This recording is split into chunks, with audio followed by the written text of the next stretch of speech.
BBC Radio Sheffield, Alan Powell and Geofffrey Klempner. Geofffrey, you mentioned the Hamilton one because of the question of truth. You're also intrigued by what's happening internationally in terms of truth and what is truth. Well, I think that in Northern Ireland and also in Israel, we have a classic case where you have two sides who are absolutely clear about what interpretation should be put on the facts, what the truth is. And we're left gasping because we can, if you like, see both sides, or we can see, from each perspective. And there's an enormous temptation when you have that to say, well, there isn't such a thing as truth at all. It's just perspective. And so basically there's a huge tension between, on the one hand, the things that we're sure of, the things that we think, well, this is the truth. You're wrong. I'm right. I can see. And in the cases where we're on the outside and we can see both disputants have got a case, and that maybe there isn't such a thing as the truth, maybe there's something far more complex that we don't want to admit because it makes it too difficult for us. And do you come to the conclusion there is no such thing as truth? I don't come to that conclusion. No, on the contrary, I do think there is such a thing as truth. But I don't think there's such a thing as the simple truth.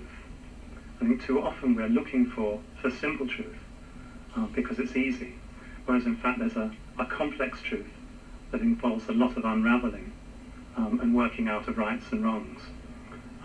Yes, I certainly am not one of those people who says there's no such thing as truth. It's BBC Radio Sheffield. We're talking deep stuff this morning, but what do you expect with three doctors in the studio at the same time? While Alan Powell's been away, and while Geoffrey, you've been being examined in the hospitals, Charles and Camilla's story has developed a little bit. Now, whether this is because it's for someone like Alan was suggesting, I don't know, but I think we should talk about it. Do you have a view, Geoffrey, about the possible marriage of Charles and Camilla? I have a view, which is I'm just amazement that anyone should want to prevent them from getting married. In this day and age, I mean, we can think of cases in the past where it was considered that you could actually tell the king, or the future king, whatever, what to do. I think that they obviously want to get married. It's obviously their business, really. And I just cannot understand why there's still this fuss about it. Alan? Well, the whole subject is layered with other constitutional things, isn't it, insofar as if he were to marry, would he get married in church? How would that then square with his role, as it were, in relation to the Church of England? I think the significant thing is that it is reported that the Queen has eventually said, or at least is prepared to say, oh, get on with it. Just wait until after my Jubilee and all the fuss settles down about that, and then maybe next year or the year after. Go ahead. I think there is a lot of work going on behind the scenes. In fact, I know there is a lot of work going on behind the scenes about delayering all the problems that are associated with it, so that you will find that they may well have a civil ceremony and a blessing rather than a full, church wedding. But I mean, I have to say that as far as I'm concerned, there are two people who, if they want to get married, let them get married. And if there are constitutional problems, well, deal with them and manage them. I think everybody's getting a bit fed up of it now. Oh, I don't know. I mean, I think people are intrigued, and in terms of truth, choose sides with great energy and excitement, as they always did. I just wonder whether you felt there was a question to be asked, like, why bother to get married? They're both well beyond the possibilities of childbirth. They're not going to have children. Why not? Well, it gets back to the formal sort of establishment view, doesn't it? That if Charles becomes king, he can't be seen to be having a live-in lover or partner. But they do it in Dromfield. Why shouldn't they do it in Dromfield? And there is, on the face of it, no reason why in a modern monarchy that might not happen. But I don't think they'd get away with it. I don't think they would have a chance of getting away with it because of the problems that would be perceived to arise from it. But it's interesting because the problems that would proceed from that also proceed from the fact they're divorced and widowed and all this stuff as well. It's because I'm trying to follow Geoffrey's line, it's because they see there's a problem, and it's the same people who make a problem. That's right. Whatever they do, they've had it, haven't they? They have. They can't. They're in a no-win anyway. And no matter what they do, there will be a huge backlash one way or the other. But I think at the end of the day, their hearts should rule. Geoffrey, what do you make of the fact that we are talking about it now, that we're all excited about the prospects or otherwise of a middle-aged couple giving each other a kiss? I mean, what does this tell us about us as human beings? I'm not excited about it. Well, I'm excited. But I think that the most important thing in human life is relationship. and Charles and Camilla have chosen relationship, and we shouldn't mock things, even of people who say, well, how could you choose her, or whatever. And they have chosen each other, and human being, that's one of the things that fascinates us most. And of course, what makes the story really interesting is when there's a whole load of other people there who say, oh, you can't do this, or it's wrong, or it's forbidden, or it makes problems, or whatever. And so that makes the story that much more interesting. I mean, there's another case I was reading about in the paper today about Charles Bronson. This is the notorious criminal who's married a 31-year-old Asian lady, and sends letters and poems and paintings to her every day. And clearly these are two people who are in love. And of course this fascinates us. They've never been allowed conjugal rights. He's the most dangerous criminal in Britain. And people say, how on earth can a man like that love? And then of course you realise he is a person. He's not a thing. He's not a monster. And that's what draws us in, the fact that here's someone who is capable of relationship, who's chosen someone. And that's what keeps us fixated. But could you not say that in both those cases it's the baggage that they bring with them which is part of the problem, in that as far as Charles was concerned, it is alleged he had that relationship with Camilla before he even married Diana. And in this case, Bronson brings with him all the perceptions that we have about criminality and violence and whatever. So you can't, or people don't seem to be able to judge the thing in isolation, i.e., Charles loves Camilla or Bronson loves whoever it is. It's because of the background and what we know that actually gives us a view or makes us form an opinion about it.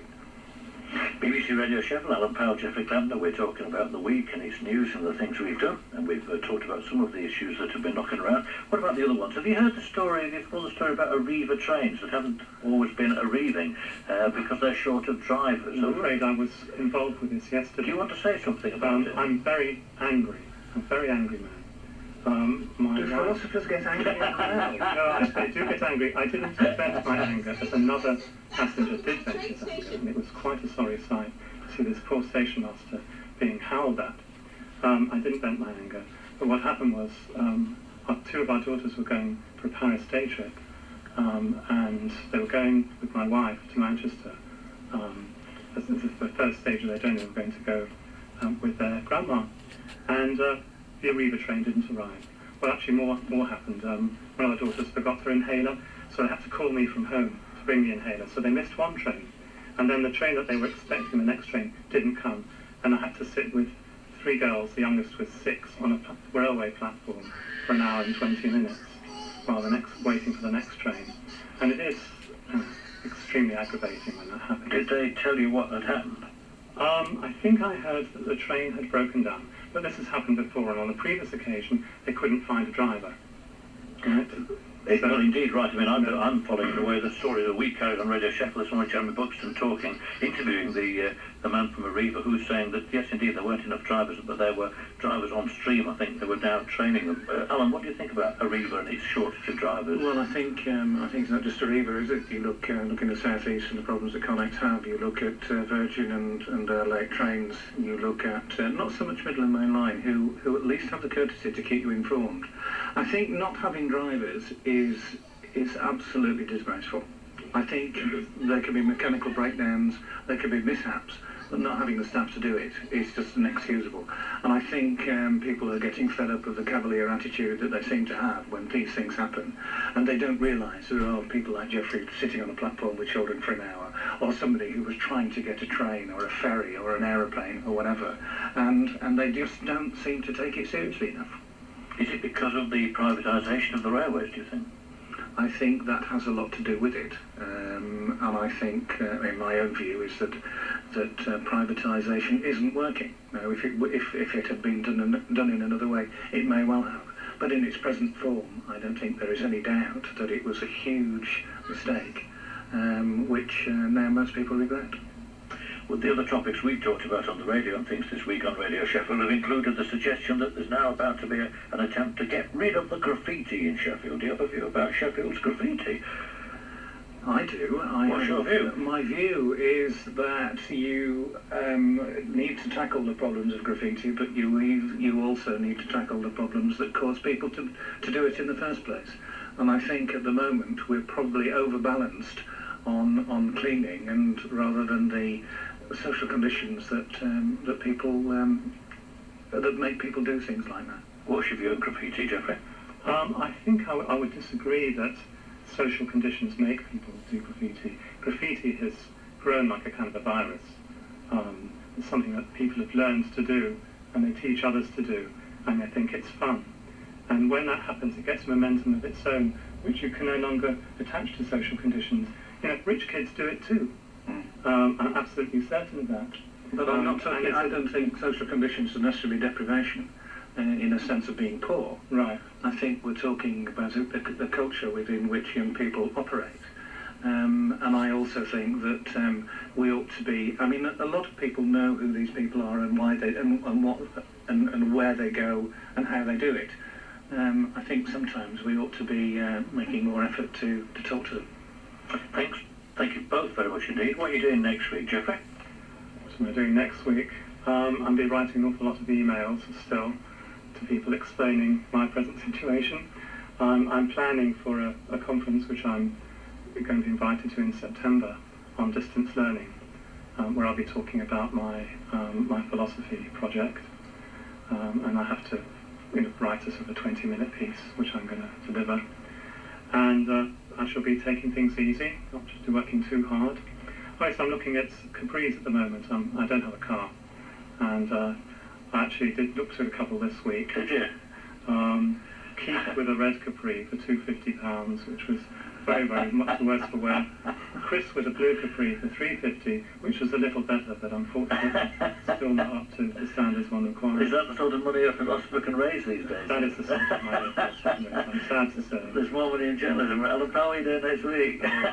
So what will I be doing? More of the same, I guess. I think I'm missing the theatre and things like that. And I think, but it's nice to have a summer break. I shall be spending some time with my grandchildren and producing another sparkling edition of the Sheffield Telegraph. Thank you. BBC Radio Sheffield, it's been with Alan Powell and Geoffrey Klempner, and that's the week wound up. Very shortly, your chance to find out who won our Spotlight on the Stars and who will win the Voice Vote.